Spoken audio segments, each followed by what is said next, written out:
আজকের কথাগুলো খানকার পীর এনায়েতুল্লাহ আব্বাসীর জন্য। এক গাঁজাখোর বক্তা বলছে নবী অর্থ সাংবাদিক। এনায়েতুল্লাহ আব্বাসী সাহেব, আপনি ভাষা ব্যবহারের দিক দিয়ে সর্বশ্রেষ্ঠ মূর্খ। ছাগলের রাখাল থেকে শুরু করে রাষ্ট্রপ্রধান পর্যন্ত নবী মুহাম্মদ সাল্লাল্লাহু আলাইহি ওয়াসাল্লাম সকলের জন্যই অনুকরণীয় আদর্শ ব্যক্তি।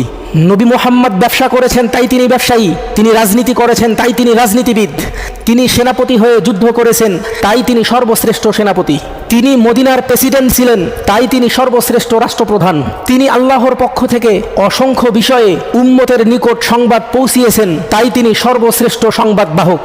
উল্লেখিত বিষয়ের কারণে রাসূলকে যদি ব্যবসায়ী বলা যায়, রাজনীতিবিদ বলা যায়, সেনাপতি বলা যায়, রাষ্ট্রপ্রধান বলা যায়, তাহলে বার্তাবাহক বা সাংবাদিকও বলা যাবে। এতে ওনার সম্মান সামান্য কমবে না, বরং এ সকল ক্ষেত্রে তিনি সবার জন্য অনুকরণীয় আদর্শ হিসাবে সাব্যস্ত হবেন।